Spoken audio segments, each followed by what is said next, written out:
ദൈവതിരുനാമത്തിന് മഹത്വം ഉണ്ടായിരിക്കട്ടെ. വേഗത്തിൽ വരുന്ന കർത്താവ് യേശു ക്രിസ്തുവിന്റെ അതിപരിശുദ്ധ നാമത്തിൽ ഏവർക്കും എന്റെ ക്രിസ്തീയ സ്നേഹവന്ദനത്തെ അറിയിക്കുന്നു. എന്നൊരു പ്രാവശ്യം കൂടി ദൈവസന്നിധിയിലേക്ക് നമുക്ക് ഒരുമിച്ച് അടുത്തു വരുവാൻ തക്കവണ്ണം സ്വർഗത്തിലെ ദൈവം നമ്മളെ സഹായിച്ചല്ലോ.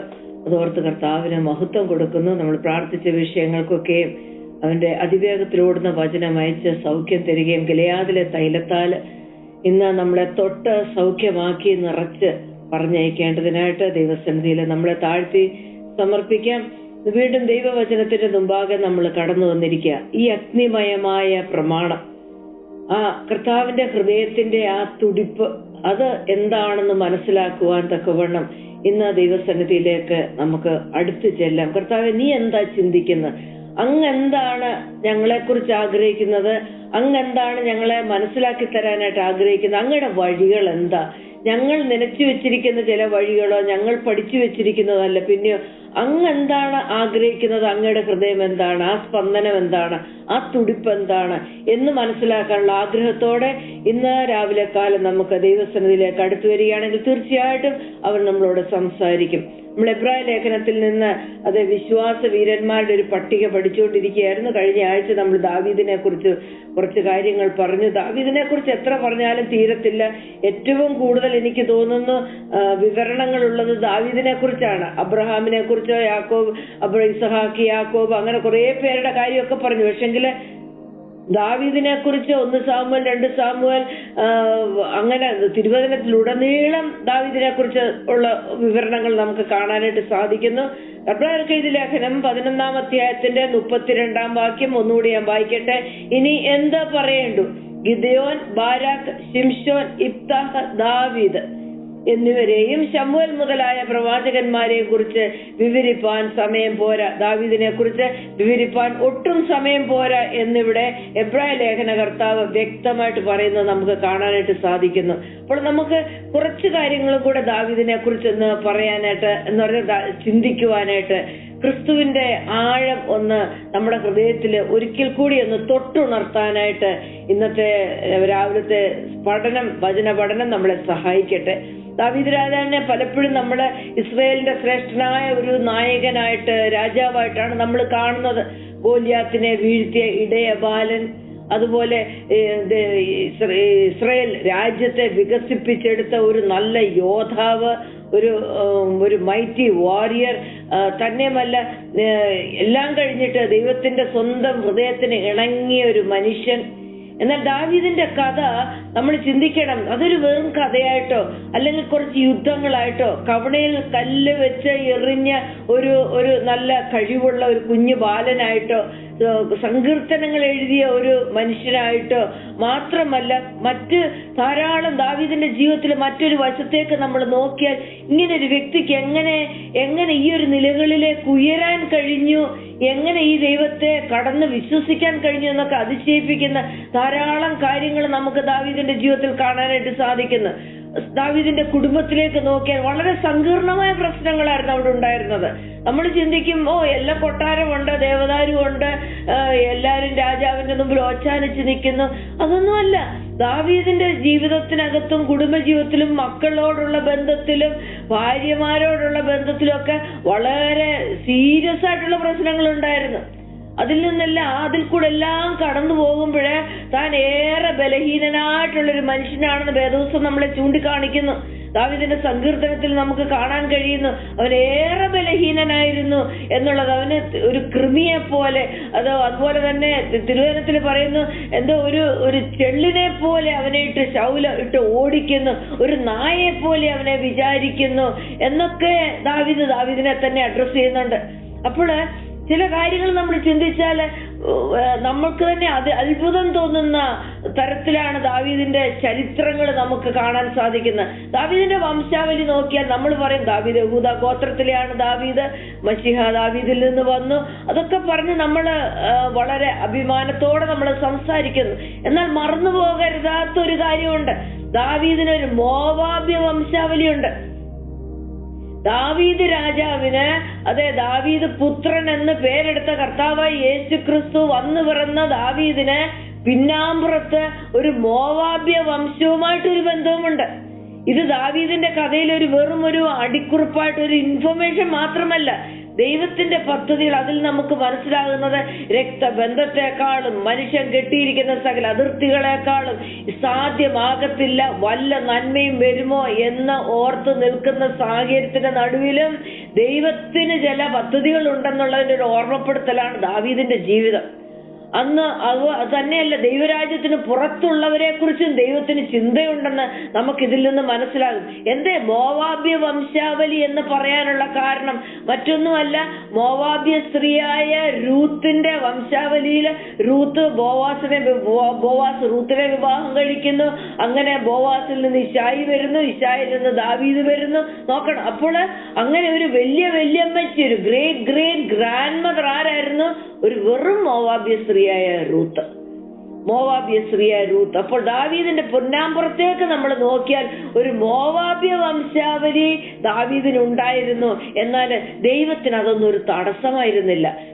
ദാവീദിനെ ഉപയോഗിക്കുവാനും ദാവീദിന്റെ അകത്ത് ആ വലിയ വിശ്വാസത്തിന്റെ വലിയ വിത്തുവാകാനും ദൈവത്തിന് ഇതൊരു തടസ്സമായിരുന്നില്ല. അങ്ങനെയാണെങ്കിൽ നമ്മൾ ഏത് സാഹചര്യത്തിൽ നിന്ന് വന്നവരായിക്കൊള്ളട്ടെ, നമ്മുടെ പാരമ്പര്യം എന്തും ആയിക്കൊള്ളട്ടെ, ഒരുപക്ഷെങ്കിൽ ഒരു യോഗ്യതയും ഇല്ലാത്തതായിക്കൊള്ളട്ടെ, പക്ഷെങ്കിൽ ദൈവം ചിന്തിച്ചാല് ദൈവത്തിന്റെ കരങ്ങളിലെ താഴ്ത്തി കൊടുക്കുന്ന ഏതൊരുവന്റെയും ജീവിതത്തിൽ പ്രവർത്തിപ്പാൻ ദൈവം വിശ്വസ്തന. അതുകൊണ്ടാണ് 1 പത്രോസ് 1:18-19 പറയുന്നത്, വ്യർത്ഥമായ പിതൃപാരമ്പര്യമുള്ള. നമ്മൾ ഓർക്കണം, രക്ഷിക്കപ്പെട്ടു വരുന്ന ഒരു ദൈവ പൈതലിന് അത് പുറത്തേക്ക് നോക്കിക്കഴിഞ്ഞാൽ വലിയ കുടുംബചരിത്രങ്ങളും സഭാചരിത്രങ്ങളും ഒക്കെ പിതാക്കന്മാരുടെ ഒക്കെ വാഴ്ത്തിപ്പാടും നമ്മൾ വാഴ്ത്തിപ്പാടും. തിരുവചനം പറയുന്നത് അത് വ്യർത്ഥമാണെന്നാ പറയുന്നത്. അത് വ്യർത്ഥമായ പിതൃപാരമ്പര്യമാണെന്നാ പറയുന്നത്. അതിനേക്കാൾ ശ്രേഷ്ഠമായ ഒരു പാരമ്പര്യം എന്താണെന്നറിയാമോ? അതെ, അഴിഞ്ഞു പോകാത്ത പൊന്നും വെള്ളി മുതലേ അഴിഞ്ഞു പോകുന്ന വസ്തുക്കള്, അങ്ങനത്തെ അതിനേക്കാളും അധികമായിട്ട് ക്രിസ്തുവിന്റെ നിർദോഷവും നിഷ്കളങ്കവുമായ കുഞ്ഞാടിന്റെ വിലയേറിയ രക്തമെന്ന പാരമ്പര്യം, കുഞ്ഞാടിന്റെ വിലയേറിയ രക്തമെന്ന പാരമ്പര്യം ഇന്ന് അഭിമാനം കൊള്ളുന്നെങ്കിൽ നമ്മുടെ അഭിമാനം അവിടെ ആയിരിക്കണം. ഞാൻ എവിടെ പിറന്നു, ഞാൻ എവിടെയായിരുന്നു, എന്റെ വല്യപ്പൂപ്പനാരായിരുന്നു. ദൈവസന്നിധിയില് അത് തിരുവചനം പറയുന്നു അത് വ്യർത്ഥമാണെന്ന് പറയുന്നു. ദാവീദിനെ സംബന്ധിച്ച് വ്യർത്ഥമായ ചില പിതൃപാരമ്പര്യങ്ങൾ ദാവീദിനുണ്ടായിരുന്നു. ഒരുപക്ഷെ ദാവീദിന്റെ ശത്രുക്കൾക്ക് നോക്കിയിട്ട് ദാവീദിനെ ചൂണ്ടിപ്പറയുന്നത്, അവനാരാ? ആ മോവാബി തള്ളയുടെ കൊച്ചുമോനല്ലേ? അവൻ എവിടാ പിറന്നെന്ന് നമുക്കറിയത്തില്ലേ? അവന്റെ വല്യമ്മ ആരാന്ന് നമുക്കറിയത്തില്ലേ? എന്നൊക്കെ ഒരുപക്ഷെങ്കിൽ ദാവീദിനെ നോക്കി താഴ്ത്തി കെട്ടി പറയാൻ അവിടെ ആൾക്കാരുണ്ടായിരുന്നു. പക്ഷെങ്കില് ദൈവം തെരഞ്ഞെടുത്തപ്പോള്, ദൈവം വിളിച്ചു വേർതിരിച്ചപ്പോള്, ദൈവം അവനെ കണ്ടെത്തി കഴിഞ്ഞപ്പോള്, ദാവീദിനെ കണ്ടെത്തിയപ്പോള് വിശ്വാസവീരന്മാരുടെ പട്ടികയില് വരാനായിട്ട് ഇടയായിട്ട് തീർന്നു. റോമർ 11:17-18 നമുക്ക് വായിക്കാൻ സാധിക്കുന്നു, കൊമ്പുകളിൽ ചിലത് ഒടിച്ചിട്ട് കാട്ടൊലിവായിരുന്ന നമ്മൾ ആരായിരുന്നു? നമ്മൾ വെറും കാട്ടൊലിവായിരുന്നു. കാട്ടുകനി മാത്രം കായ്ക്കാൻ കഴിവുള്ളതായിരുന്നു. ആർക്കും രുചി കൊടുക്കാനുള്ളതൊന്നും നമ്മളിൽ നിന്ന് വരാൻ ഒരു സാധ്യതയുമില്ലായിരുന്നപ്പോൾ ആ കാട്ടൊലിവിന് ഞാൻ എന്തൊക്കെയോ ആണെന്നുള്ള പിതൃപാരമ്പര്യം ഉണ്ടായിരുന്നു. ദൈവസന്നിധിയിൽ വന്നാൽ അവൻ വെറും കാട്ടൊലിവാ. പക്ഷെങ്കില് ദൈവത്തിന് കനിവ് തോന്നിയിട്ട് അതെ ദൈവം നമ്മളെ ഒട്ടിച്ചു ചേർത്ത് ഒലിവ് മരത്തിന്റെ ഫലപ്രദമായ വേരിന് നമ്മളെ പങ്കാളികളാക്കി തീർത്തു എന്ന് തിരുവചനം നമുക്ക് വായിക്കാനായിട്ട് സാധിക്കുന്നത്. അപ്പോൾ മോവാബ്യ വംശാവലിയിൽ നിന്നുള്ളായിരുന്ന ഒരു ദാവീദ്, നമ്മൾ പറഞ്ഞു രാജാവായിരുന്നു, യോദ്ധാവായിരുന്നു, വലിയ പരാക്രമങ്ങളൊക്കെ കാണിച്ചെങ്കിലും അതെ ആ കട്ടന്റെ പുറകില് ഒരു പക്ഷെങ്കിൽ തുറന്നു പറയാൻ കഴിയാത്ത ചില വേദനിപ്പിക്കുന്ന അല്ലെങ്കിൽ അഭിമാനിക്കാൻ കൊള്ളാൻ കഴിയാത്തത് ചിലത് ദാവീദിന്റെ ജീവിതത്തിലുണ്ടായിരുന്നു. എന്റെ നിങ്ങളുടെ ജീവിതത്തിലൊക്കെ അത് ഒരുപക്ഷെ അങ്ങനെ തന്നെ ഉണ്ടായിരിക്കാം, അല്ലെങ്കിൽ ഇല്ലായിരിക്കാം. എന്തു തന്നെയായിരുന്നാലും ദൈവസന്നിധിയിലുള്ള ശ്രേഷ്ഠത മാത്രമേ ഉള്ളൂ ശ്രേഷ്ഠത. ദൈവം പറഞ്ഞാൽ നല്ലതിനേ ഉള്ളൂ നല്ലത്, ഇല്ലെങ്കിൽ ബാക്കിയൊക്കെ വ്യർത്ഥം തന്നെയാ. അപ്പോൾ ദാവീദ് എവിടെ നിന്ന് വന്നത്? മോവാബ്യ വംശാവലിയിൽ നിന്ന് വന്ന ഒരു ദാവീദ്. ആ ദാവീദ് ഇവിടെ സ്ഥാനം പിടിച്ചിരിക്കുന്നു എബ്രായർ 11.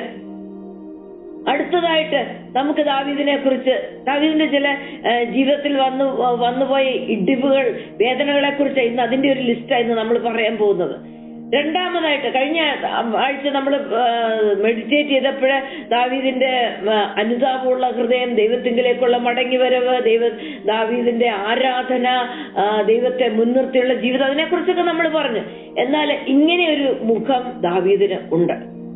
രണ്ടാമതായിട്ട് ശത്രു എന്ന് ചിന്തിച്ചവന്റെ, ശത്രുവായിട്ട് യുദ്ധം ചെയ്തവനെ, ശത്രുവിന്റെ രാജ്യത്തിൽ ചെന്ന് അഭയം തേടാൻ അവസരമുണ്ടായവൻ, അഭയം തേടേണ്ടി വന്നവൻ, അങ്ങനെ വേണം നമ്മൾ പറയാൻ. ശത്രു രാജ്യത്തില് അഭയം തേടേണ്ടി വന്ന ഒരുവനാണ് ഈ ദാവീദ്. മനഃപൂർവ്വമായിരുന്നില്ല. പലപ്പോഴും നമ്മൾ ഓർക്കണം, നമ്മൾ ശത്രുക്കൾ എന്ന് പറഞ്ഞ് മാറ്റി നിർത്തും. പക്ഷെങ്കില് നമ്മളെ ചിലതൊക്കെ പഠിപ്പിക്കണമെങ്കിൽ, എന്റെ നിങ്ങളുടെ ചില കൊമ്പൊന്ന് ഒടിച്ച് താക്കണമെങ്കിൽ ശത്രുവിന്റെ പാളയത്തില് നമ്മളെ ദൈവം കൊണ്ടാക്കും. അപ്പോൾ നമ്മളെ മനസ്സിലാക്കി തരേണ്ടതിന് ഞാൻ ഏതുമല്ലെന്നും ശത്രുവിന്റെ മുമ്പിലും അവിടെ ഞാൻ അതാ പഞ്ചപുച്ഛമടക്കി നിൽക്കേണ്ട അവസ്ഥകൾ ദൈവം പലപ്പോഴും കൊണ്ടുവരുമ്പോൾ ഓർക്കണം ദൈവത്തിന്റെ ഇടപെടിയിലാണെന്ന്. നമുക്ക് വായിച്ചാൽ അറിയാം. 1 സാമുവേൽ 27 അധ്യായം വായിച്ചാൽ അവിടെ എന്താണെന്നറിയാമോ? ദാവീദിനെ പറ്റി ചുരുക്കമായിട്ട്, അതിന്റെ വിശദമായ കഥകളിലേക്കൊന്നും പോകുന്നില്ല. ഗോലിയാത്തിനെ കൊന്ന കവണിയിൽ 5 കല്ലും വെച്ച് അതിൽ ഒറ്റക്കല്ല് മാത്രം ഉപയോഗിച്ച് ഗോലിയാത്തിന്റെ തിരുനെറ്റി എറിഞ്ഞു പൊട്ടിച്ച ദാവീദ്, ഫെലിസ്ത്യനായ ഗോലിയാത്തിനെ നിലംപരിചാക്കിയ ദാവീദ് ഇന്ന് അഭയം തേടിയിരിക്കുന്നത് ഫെലിസ്ത്യരുടെ കൂട്ടത്തിലാണ്. 1 സാമുവേൽ 27 അധ്യായത്തില് ഓർക്കണം. അവര് ഫെലിസ്ത്യനെ നോക്കിക്കൊണ്ട് ദാവീദ് പറയുന്ന, ഈ അഗ്രചർണിയായ നീ വന്ന് ഇസ്രായേൽ നിരകളുടെ ദൈവത്തിന്റെ ജനത്തിന്റെ നടുവിൽ വന്ന് നീ ആക്രോശിക്കാൻ നീ ആരാ നായ എന്നാണ് ചോദിക്കുന്നത്. അങ്ങനെ പറഞ്ഞ് വീഴ്ത്തിയ ആ ദാവീദിനെ ദൈവം ഇന്ന് എവിടെയാ ഓടി നടക്കുന്നത്? ശരിക്കും അലഞ്ഞു തിരിഞ്ഞ് നടക്കുന്ന ഒരവസ്ഥയില് ഫെലിസ്ത്യ ദേശത്ത് നിന്ന് ദാവീദായിരിക്കുക. 1 സാമുവേൽ 27 വായിച്ചാൽ ഗോലിയാത്തിനെ കൊന്നയാള് ഇങ്ങനെ ഫെലിസ്ത്യരുമായിട്ട് ഇടപഴകി ജീവിക്കേണ്ടതായിട്ടുള്ള ഒരു അവസ്ഥ വന്നു. അതിന് ദാവീദ് അങ്ങനെ ആയിരിക്കുന്ന സമയത്ത് ശൗല് രാജാവാ. ശൗലിന്റെ മിസ്മാനേജ്മെന്റ് നിമിത്തം, ശൗലിന് ദാവീദിനോടുള്ള ആ അസൂയൊക്കെ നിമിത്തം ജനത്തിന്റെ ഹൃദയമെല്ലാം ദാവീദിനോട് ഒട്ടിച്ചേർന്നു. അതെ, ശൗല് കുറച്ചുപേരെ കൊന്നു, പക്ഷെ ദാവീദ് 10,000-ങ്ങളെയാണ് കൊന്നത് എന്നൊക്കെ പറഞ്ഞ് സ്ത്രീകളൊക്കെ ആർത്തു പാടി ഉല്ലസിക്കാനൊക്കെ തുടങ്ങി. ശൗലിന്റെ ഹൃദയം നിറയെ അസൂയായി. അങ്ങനെ ആ നിമിത്തം ശൗലിന് പൈശാചിക ബാധയുണ്ടായി. അത് രാജാവ് സുബോധമില്ലാത്തവനായിട്ട് തീർന്നു കഴിയുമ്പം ജനങ്ങൾക്കൊക്കെ സുരക്ഷിതത്വം നഷ്ടപ്പെടും. അങ്ങനെ ഇരുന്ന സമയത്ത് ദാവീദിനെ കൊല്ലാൻ തക്കം പാർത്തിരിക്കുമ്പോൾ ദാവീദ് മറ്റെല്ലാ സ്ഥലങ്ങളിലും വെച്ച് പോയി അഭയം ചൊല്ലാനായിട്ട് തെരഞ്ഞെടുത്തത് എവിടെയാണെന്നറിയാമോ? ഗോലിയാത്തിന്റെ ജന്മനാടായ ഗത്തില്, പലസ്തീൻകാരുടെ നാട്ടില്. അതെ, ഗോലിയാത്തിന്റെ ജന്മനാടായ ഗത്തിലേക്ക് പലായനം ചെയ്തു. അവിടെ ഓടിപ്പോയി 1 വർഷത്തിലേറെ ദാവീദ് അവിടെ താമസിച്ചു എന്ന് 1 സാമുവേൽ 27 അധ്യായം നമ്മളെ പഠിപ്പിക്കുന്നുണ്ട്. തന്നെയല്ല, വെറുതെ അവിടെ പോയി ഒളിച്ചു താമസിക്കല്ല, അവരോടൊപ്പം അങ്ങ് ചേർന്നു ദാവീദ്. അവരെ കൂടെ സഖ്യത പിടിച്ചിട്ട് ഞാൻ നിങ്ങളോടൊപ്പമാണെന്ന് പറഞ്ഞ് അങ്ങനെ ചെയ്യേണ്ടതായിട്ട് വന്നു. നോക്കണം, അങ്ങനെയുള്ളവരോട് യുദ്ധം ചെയ്ത ദാവീദാണ്. അങ്ങനെയുള്ളവനെ കവണയിൽ കല്ല് വെച്ച് എറിഞ്ഞ് തകർത്ത ദാവീദ് ഇന്ന് അവരോടൊപ്പം പോയി നിൽക്കുക. 1 സാമുവേൽ 27 ഇങ്ങനെയാ വായിക്കുന്നത്. ദാവീദ് ഗത്തിലേക്ക് ഓടിപ്പോയി എന്ന് ശൗലിന് അറിവ് കിട്ടി. 27:4 അവൻ പിന്നെ അവനെ അന്വേഷിച്ചില്ല. ആ ഗത്തിലേക്ക് ഓടിപ്പോയില്ല. ആ വിനാശകാല വിപരീത ബുദ്ധി എന്ന് ഒരു പക്ഷെങ്കിൽ ശൗല് ചിന്തിച്ചു കാണും. ശത്രുകോട്ടയിലേക്ക് പോയി അവരിനിയും കൈകാര്യം ചെയ്തോളും ദാവീദിനെ എന്ന് ഒരു പക്ഷെങ്കിൽ ശൗല് ചിന്തിച്ചു കാണും. അതുകൊണ്ട് അവനെ ഇനിയും തിരക്കാനേ പോയില്ല, അവന്റെ അവസാനം അവിടെ കഴിയും എന്ന് ശൗല് ആശ്വസിച്ചു കാണും. 5-ാം വാക്യം 1 സാമുവേൽ 27:5 അവിടുത്തെ രാജാവായ ആഖീഷിനോട് ഈ ദാവീദ് എന്നിട്ട് പറയുക, നിനക്ക് എന്നോട് കൃപയുണ്ടെങ്കിൽ. നോക്കണം, ശത്രുവായവന്റെ മുമ്പിൽ ഇന്ന് പഞ്ചപുച്ഛം അടക്കി ദാവീദ് നിൽക്കുക. ദൈവം പലപ്പോഴും ഇങ്ങനെയൊക്കെയുള്ള അവസ്ഥകൾ നമ്മുടെ ജീവിതത്തിൽ കൊണ്ടുവരുമ്പോൾ ദൈവം വലിയ പാഠങ്ങൾ നമ്മളെ പഠിപ്പിക്കാൻ, നമ്മുടെ അകത്തെ ഈഗോയെ ഒന്ന് തല്ലി തകർക്കാൻ, നമ്മുടെ അകത്തെ അഹംഭാവത്തെ ഒന്ന് തല്ലി തകർക്കാൻ, നമ്മുടെ അകത്തെ ഞാൻ എന്നുള്ള ഭാവത്തെ തല്ലി തകർക്കാൻ, നമ്മുടെ അകത്ത് നമ്മൾ ഉയർത്തിപ്പിടിച്ചിരിക്കുന്ന പിതൃപാരമ്പര്യത്തെ തല്ലി തകർക്കാൻ. അതെ, ഇവിടെ പോയി നിൽക്കുന്ന ഒരു ദാവീദ്, യഹൂദാ ഗോത്രത്തില് ജനിച്ച ദാവീദ്, ഇശായിയുടെ മകനായിട്ട് ജനിച്ച ദാവീദ് തൈലക്കൊമ്പിൽ അഭിഷേകം വീണ ദാവീദ് ആഖീഷിനോട് എന്ന് പറയുകയാണ്, ഗത്തിലെ രാജാവിനോട് എന്ന് പറയാം, നിനക്കെന്നോട് കൃപയുണ്ടെങ്കിൽ നാട്ടുപുറത്ത് ഒരു ഊരില് എനിക്കൊരല്പ സ്ഥലം തരണം. ഞാൻ എന്തിനാ അവിടെ ഞാൻ പാർത്തോളാം, അവിടെ ഞാൻ ജീവിച്ചോളാം. അപ്പന്റെ ഭവനവും അമ്മയുടെ ചൂടും അമ്മയുടെ തണലും സഹോദരങ്ങളെ ഒക്കെ വിട്ടിട്ട് ഓടി വരുന്ന ഒരു ദാവീദിന്റെ അവസ്ഥയൊന്ന് ഓർത്തു നോക്കിക്കഴിഞ്ഞ് ശത്രു പാളയത്തില് അഭയം ചൊല്ലിയിരിക്കുക, രാജനഗരത്തിൽ നിന്റെ അടുക്കൽ ഞാൻ പാർത്തോളാം എന്ന് ദാവീദ് പറയുന്നു. നിന്റെ അടുക്കൽ ഈ ദേശത്ത് ഞാൻ ജീവിച്ചോളാം. എന്തിനാ എല്ലാമുള്ള രാജനഗരത്തിൽ അവിടെ പോയി ഞാൻ എന്തിനാ പോയി പാർക്കുന്നത് ശൗലിന്റെ കീഴില്? ആഖീഷ് അന്ന് തന്നെ അവന് സിക്ലാഗ് കൽപ്പിച്ചു കൊടുത്തു. അതുകൊണ്ട് സിക്ലാഗ് ഇന്ന് വരെ യഹൂദ രാജാക്കന്മാർക്കുള്ളതായിരിക്കുന്നു. ദാവീദ് അവിടെ വായിക്കുന്നു 7-ാം വാക്യത്തിൽ, ദാവീദ് ഫെലിസ്ത്യ ദേശത്ത് പാർത്ത കാലം 1 ആണ്ടും 4 മാസവും 1 വർഷവും 4 മാസവും ദാവീദ് ഫെലിസ്ത്യരുടെ ഇടയില് ഗത്ത് രാജാവിന്റെ ആയ ആഖീഷിനോട് ചേർന്ന് ആ ആഖീഷിന്റെ കരുണയില് ജീവിക്കാനായിട്ട് ദാവീദിന് ഇടവന്നു. ദാവീദിന് ദൈവം ഇടവരുത്തി എന്ന് വേണം നമ്മൾ പറയാൻ. ശത്രു രാജ്യത്തില് അഭയം തേടിയ ഒരു ദാവീദ് തന്നെയല്ല, അവരോട് ചേർന്ന് അവരുടെ ശത്രുക്കളോട് യുദ്ധം ചെയ്യാനായിട്ടും ദാവീദ് തയ്യാറായി. കാരണം ആഖീഷിനറിയാം ദാവീദിന്റെ കൂടെ ദൈവമുണ്ടെന്ന്. അതുകൊണ്ട് ദാവീദിനെ ശരിക്കും ആഖീഷ് അങ്ങ് ഉപയോഗിച്ചിട്ട് 8-ാം വാക്യത്തിൽ ഇങ്ങനെ പറയുന്നത്, ദാവീദ് അവന്റെ ആളുകളും ഗശൂര്യർ വരെയും ഗസ്രിയരെയും അമാലേക്കിനെയും ചെന്നൊക്കെ ആക്രമിച്ചു. അപ്പോൾ നോക്കണം, ശത്രുപാളയത്തിൽ ചെന്ന് ശത്രു രാജ്യത്തിൽ ചെന്ന് അഭയം ചെയ്യേണ്ടി വന്ന ഒരു ദാവീദ്, മോവാബ്യ വംശാവലിയിൽ പിറന്നു വീഴേണ്ടതായിട്ട് വന്ന ഒരു ദാവീദ്. ഇത് അദ്ദേഹത്തിന്റെ ജീവിതത്തിലെ ഒരു വിചിത്രമായ ചില കാര്യങ്ങളാണ് നമ്മളിപ്പോൾ ചിന്തിച്ചുകൊണ്ടിരിക്കുന്നത്. പക്ഷെങ്കിൽ അവിടെയും നമുക്കതിൽ നിന്ന് മനസ്സിലാകുന്ന മറ്റൊരു കാര്യം, ദാവീദിന് ഇതിനെയൊക്കെ അതിജീവിക്കാൻ, എനിക്ക് ജീവിക്കണം എന്നുള്ള ആഗ്രഹമുള്ളൊരു ദാവീദ്, എനിക്ക് ജയിച്ചു വരണം എന്ന ആഗ്രഹമുള്ളൊരു ദാവീദ്.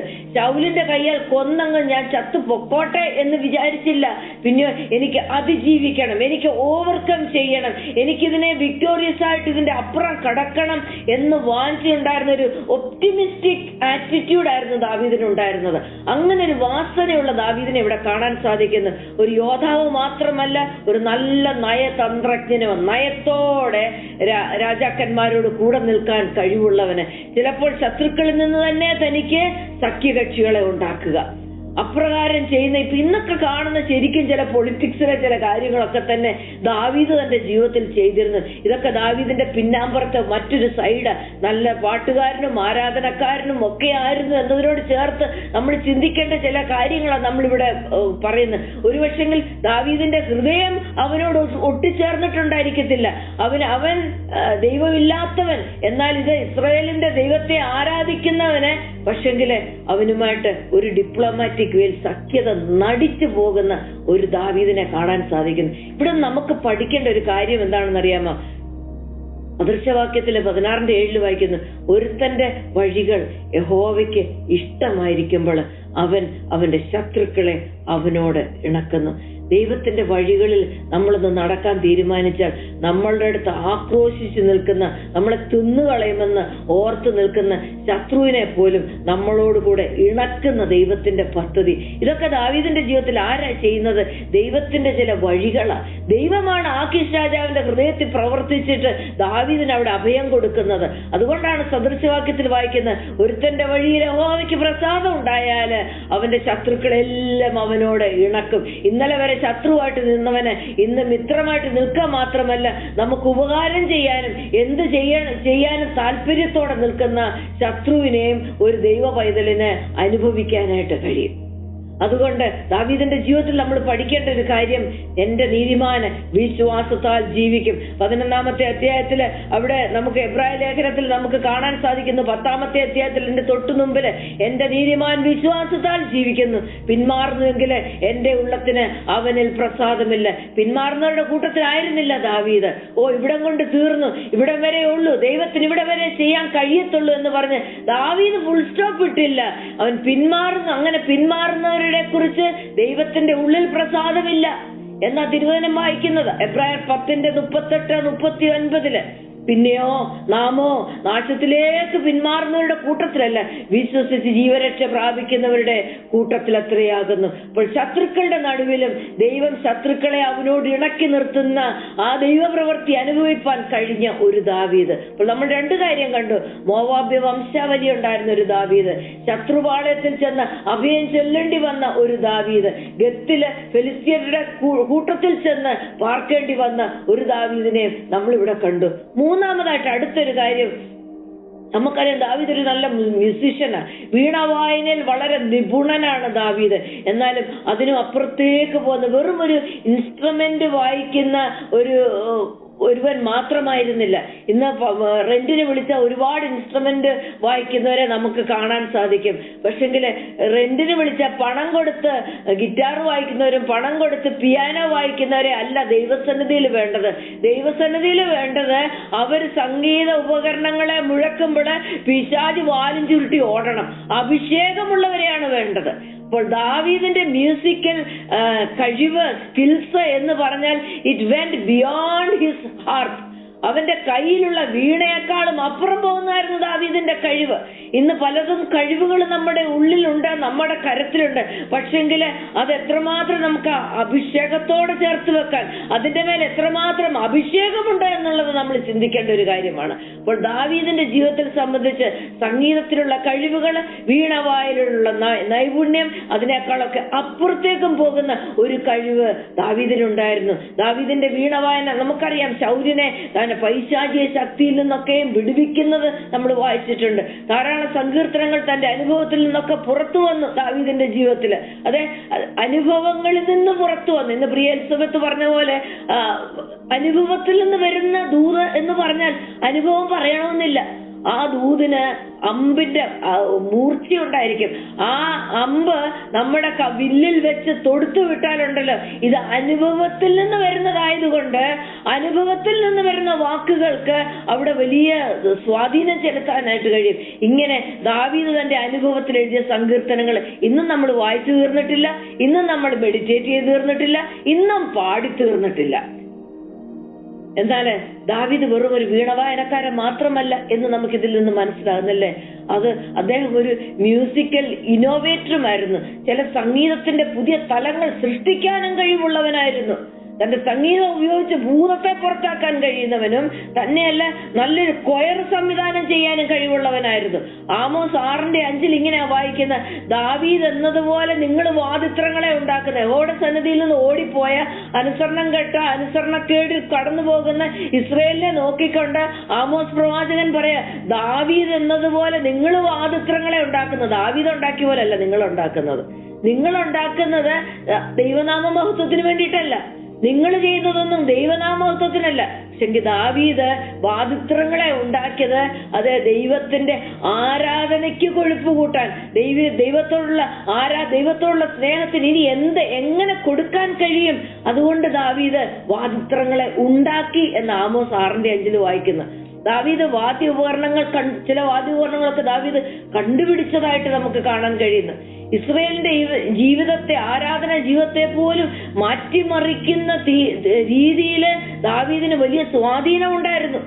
ഇസ്രായേലിന്റെ ആരാധനയില് ദാവീദിന് വലിയ പങ്ക് അവിടെ ഉണ്ടായിരുന്നു. സംഗീതം വായിക്കുക മാത്രമല്ല, പ്ലേ ചെയ്യുക മാത്രമല്ല. ചിലർ പറയും ഞാൻ പ്ലേ ചെയ്യാം, നീ പാടിക്കോ. പാട്ട്, വാക്ക്, അതിലൊന്നും ശ്രദ്ധയില്ല, ഇത് മാത്രമേ ഉള്ളൂ. അവിടെ ഒന്നും അനോയിന്റിങ് ഇല്ല, അവിടെയൊന്നും ദൈവ സാന്നിധ്യമില്ല. അപ്പോൾ അവരെന്താ ദൈവത്തെ ആരാധിക്കുന്നില്ല. അപ്പോൾ ദാവീദിനെ സംബന്ധിച്ച് അങ്ങനെ ആയിരുന്നില്ല. സംഗീതം വായിക്കുക മാത്രമല്ല, ഇസ്രായേലിന്റെ ദൈവാരാധനയിൽ മുഴുവനും അതൊരു ചില സൗണ്ട് ട്രാക്സ് വരെ ദാവീദ് നിർമ്മിച്ചു എന്ന് നമുക്ക് വേദപുസ്തകത്തിൽ കാണാൻ സാധിക്കുന്നു. സങ്കീർത്തനങ്ങൾ ഒരു തുടക്കം മാത്രം. ആരാധനയിൽ ദാവീദിന്റെ സ്വാധീനം വളരെ ആഴമുള്ളതായിരുന്നു.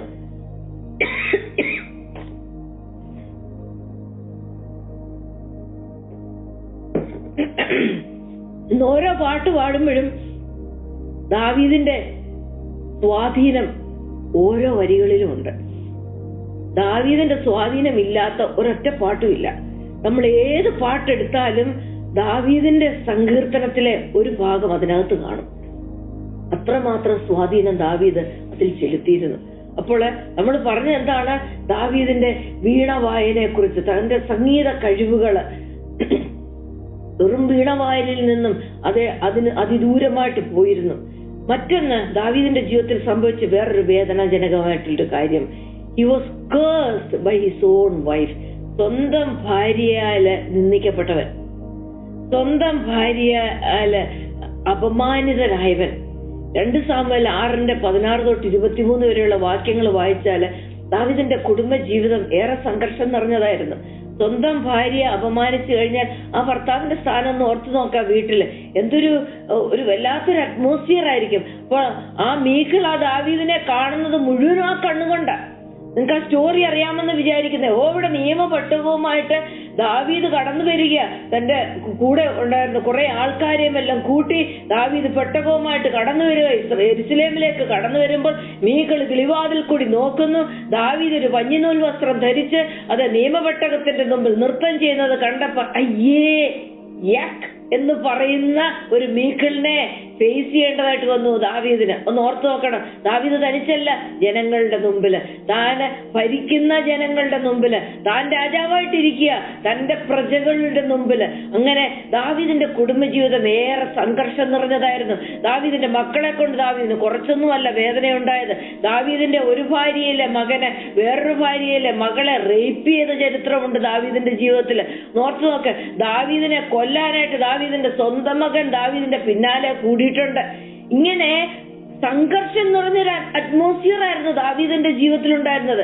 ഏറ്റവും ക്രൂരമായ വേദന നിറഞ്ഞ നിമിഷങ്ങൾ. ദാവീദിന്റെ ഭാര്യ മീഖളിന്റെ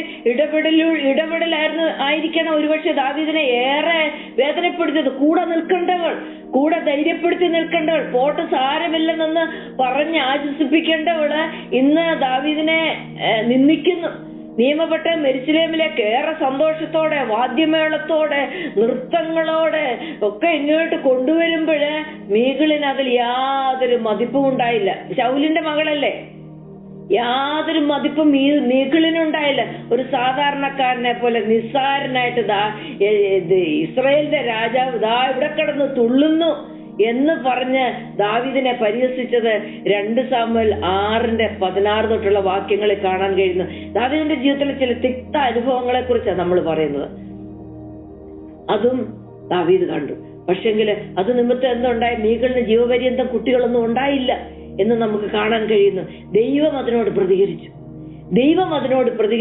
ദൈവസന്നിധിയിൽ നിസ്സാരനായിട്ടും ദൈവസന്നിധിയിൽ ഹീനനായിട്ടും ദൈവസന്നിധിയിൽ ഏറ്റവും എളിയവനായിട്ടും ആയിത്തീരാൻ ആഗ്രഹിച്ച ദാവീദ് കൊടുക്കേണ്ടി വന്നത് ഒരു വലിയ വിലയായിരുന്നു. ഇന്ന് കർത്താവിന് വേണ്ടിയിട്ട് ഹീനനായിട്ടോ എളിയവനായിട്ടോ പോഷനായിട്ടോ നമ്മളെ കണ്ട് നിൽക്കുമ്പോൾ അങ്ങനെ നിൽക്കാൻ നമ്മൾ തയ്യാറാവുന്നുണ്ടോ? അതിനൊരു വില കൊടുക്കണം.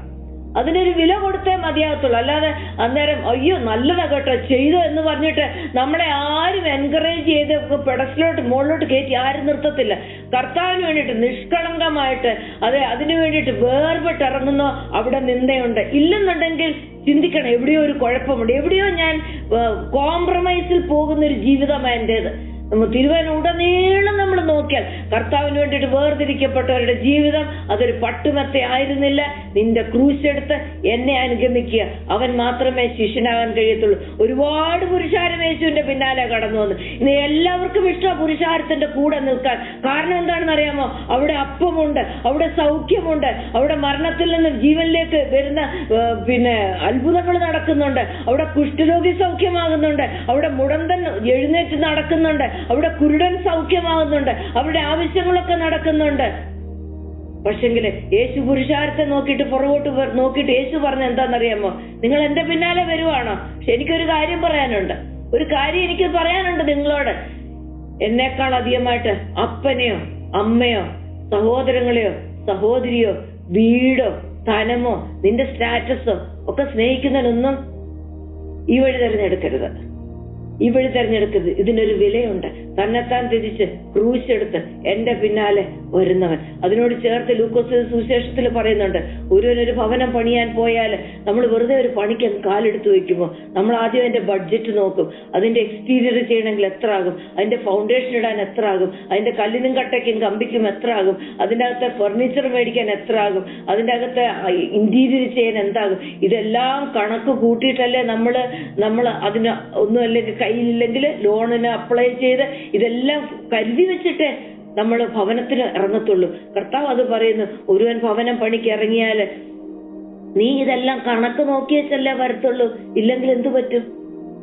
യുദ്ധത്തിന് പോകാൻ ഇറങ്ങുമ്പോൾ അതേ ആയിരക്കണക്കിന് 10,000-കണക്കിന് പട നിന്റെ മേലെ വരുമ്പോൾ നീ ഒരു 20,000 കരുതിയെങ്കിലല്ലേ പടയിൽ നിനക്ക് ജയിക്കാൻ കഴിയത്തുള്ളൂ. യേശു പറഞ്ഞ 2 ഉദാഹരണമാണ്. അപ്പോൾ യേശു പറഞ്ഞ എന്താ?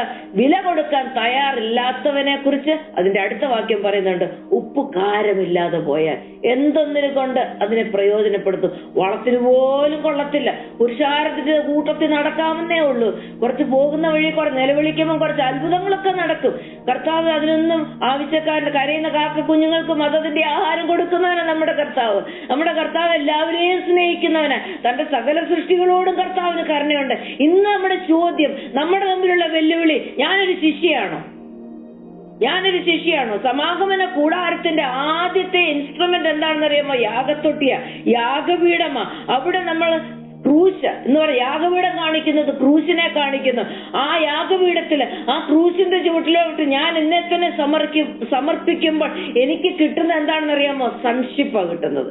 ഞാൻ പുത്രിയായി തീരുക, ഞാൻ പുത്രനായിട്ട് തീരുക, അബാപിതാവേന്ന് വിളിക്കാനുള്ള പ്രാഗൽഭ്യം എനിക്കുണ്ടാകുക. എന്നാൽ അതിന്റെ അടുത്തൊരു കാര്യമുണ്ട്. അതിന്റെ തൊട്ടടുത്ത് വെച്ചിട്ടുണ്ട് താമ്രത്തൊട്ടി.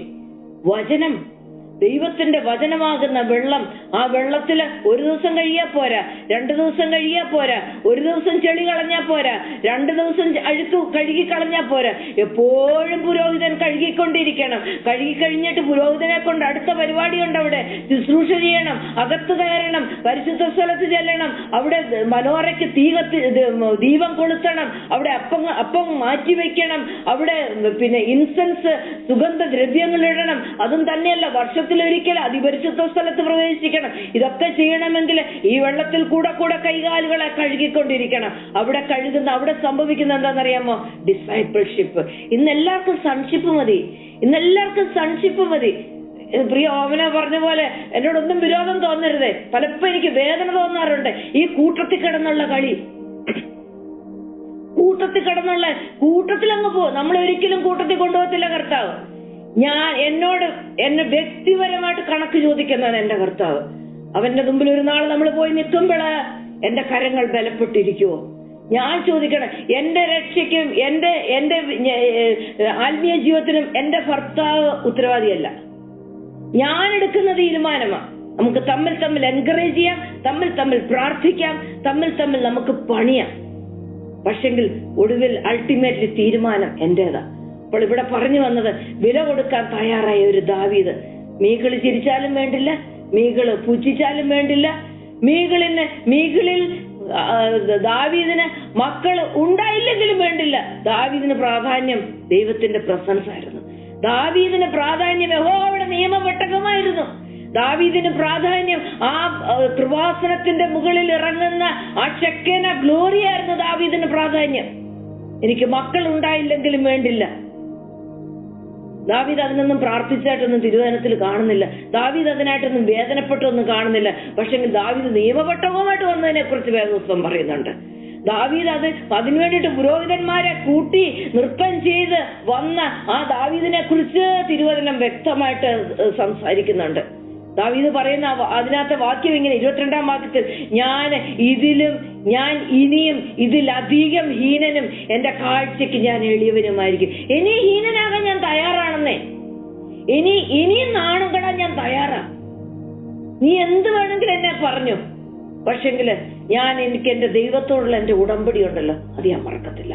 എന്റെ കഴുത്തു പോയാലും ഞാൻ മറക്കില്ല. അതായിരുന്നു ദാവീദിന്റെ ദൃഢനിശ്ചയം. ഇന്ന് അപ്രകാരം ഒരു സാഹചര്യത്തിന്റെ മുമ്പിൽ വന്ന് എത്ര പേര് നിൽക്കും? അതോ ഞാനത് പിന്നെ സിറിയയിലെ ഇതൊക്കെ വായിച്ചപ്പോ ക്രിസ്ത്യാനികളൊക്കെ വെട്ടി കൊല്ലുക. ഒരു വീഡിയോ ഞാൻ കണ്ടു. ഒരു മനുഷ്യൻ ഇങ്ങനെ നിൽക്കുന്നു, ആ മനുഷ്യനോട് സംസാരിക്കുന്നു. എന്താ അറബിക്കിൽ സംസാരിക്കുന്നത് എനിക്ക് മനസ്സിലായില്ല. പക്ഷെ എന്റെ ഫുട് നോട്ടിൽ എഴുതിയിട്ടുണ്ട്. ഇസ്ലാം ആകാമോ എന്ന് ചോദിച്ചു. പറഞ്ഞു പറ്റത്തില്ല എന്ന് പറഞ്ഞു. അവിടെ നിന്ന നിപ്പില് അങ്ങ് എന്തോ പറഞ്ഞാല് മഴ പെയ്തിറങ്ങുന്നത് പോലെ ബുള്ളറ്റ് അങ്ങോട്ട് വിടുന്നത്. അവൻ അവിടെ അപ്പോഴേ മരിച്ചു. ഒരുത്തന്റെ കഴുത്തിൽ കിടന്ന ഒരു ക്രോസിന്റെ ഒരു ചിഹ്നം എടുത്ത് പൊക്കി ഇങ്ങനെ പിടിച്ചിട്ട് അടുത്തത് കൊടുക്കുന്നത് വെടിയുണ്ടേ അവന്റെ ജീവിതത്തിന്റെ നേരെ. ഞാൻ അവർക്ക് ഒരുപക്ഷെ ചിന്തിക്കാൻ പോലും അവസരം കൊടുക്കാതെ കണ്ട് അവർക്കുണ്ടായിരുന്ന ആ വിശ്വാസത്തിന് വേണ്ടിയിട്ട് നിന്നവര്, അവർക്കൊക്കെയുള്ള പ്രതിഫലം വളരെയായിരിക്കും. ഇവിടെ ദാവീദ് പറഞ്ഞു, എനിക്ക് ഇനിയും ഹീനനായാലും എനിക്ക് ഒരു പ്രശ്നവും ഇല്ല. കാഴ്ചക്ക് ഞാൻ എളിയവനാണ്, എനിക്ക് രാജവസ്ത്രം ഇല്ലല്ലേ. നീ നോക്കുമ്പോ നിന്റെ ഭർത്താവായിട്ട് എന്നെ പറയാൻ നിനക്ക് നാണക്കേടുണ്ട്. No problem. ഞാന് കർത്താവിന്റെ ദാസന, അവന്റെ നിയമപെട്ടകം ചുമ്മാ ഇവിടെ കൊണ്ടുവരാൻ ദൈവം എന്നെ ഉപയോഗിച്ചായിരുന്നു. ദാവീദിന്റെ ഏറ്റവും വലിയ ആ സന്തോഷം എന്ന് പറഞ്ഞാൽ അങ്ങനെ ദൈവത്തെ മഹത്വപ്പെടുത്തിയവനായിരുന്നു അതെ ഈ ദാവീദ് എന്ന് പറഞ്ഞാൽ. അങ്ങനെ ഹീനനായി തീർന്നൊരു ദാവീദ് കർത്താവിന് വേണ്ടിയിട്ട് സില്ലിയായിട്ട് തീരാനും, കർത്താവിന് വേണ്ടിയിട്ട് ഒരു ഭോഷനായിട്ട് തീരാനായിട്ടും. അതുകൊണ്ട് ദാവീദിന്റെ ആ എളിയ അവസ്ഥയെ ഓർത്ത ദൈവം എബ്രായർ 11 ദാവീദ് സ്ഥാനം പിടിച്ചു. ദാവീദിന്റെ പുത്രനായിട്ട് കർത്താവ് യേശു ക്രിസ്തു കടന്നു വന്നു. പിന്നെ ദാവീദിന്റെ ജീവിതത്തിലെ മറ്റൊരു 2 കാര്യം കൂടെ പറയാൻ ഞാൻ ആഗ്രഹിക്കുക. ദാവീദ് നല്ല യുദ്ധ തന്ത്രങ്ങളൊക്കെ ഉപയോഗിച്ചവന് എല്ലാം ദൈവം ചെയ്തോളൂ എന്ന് പറഞ്ഞിട്ടൊന്നും ദാവീദ് ഇങ്ങനെ ഇരുന്നില്ല. ദാവീദ് നല്ലതായിട്ട് he was A hard worker. നമ്മൾ ദാവീദിന്റെ ജീവിതത്തിൽ നോക്കുമ്പോൾ ഞാൻ ഓർക്കും പലപ്പോഴും ദൈവം ചെയ്തോളൂ എന്നൊക്കെ പറഞ്ഞ് നമ്മളങ്ങ് മനസ്സ് പടുത്തു പോകും പലപ്പോഴും. പക്ഷെ ദാവീദ് അങ്ങനെ ആയിരുന്നില്ല. ഗോലിയാത്തുമായിട്ടുള്ള ദാവീദിന്റെ പോരാട്ടം എല്ലാവരുടെയും ശ്രദ്ധ പിടിച്ചു പറ്റുന്ന ഒന്നായിരുന്നു. പക്ഷെങ്കില് ദാവീദിന്റെ യഥാർത്ഥ മികവ്, കഴിവ് പുറത്താക്കിയത് എങ്ങനെയാണെന്നറിയാമോ? ശൗല് രാജാവിന്റെ എതിരാളികൾ, ശൗലിനോട് എതിർത്ത് നിന്നവരെ കുറച്ചുപേരെ കൂട്ടുകൂടിയിട്ട് ദാവീദ് അവരെ കൊണ്ടൊരു നല്ല സൈന്യം ഉണ്ടാക്കി.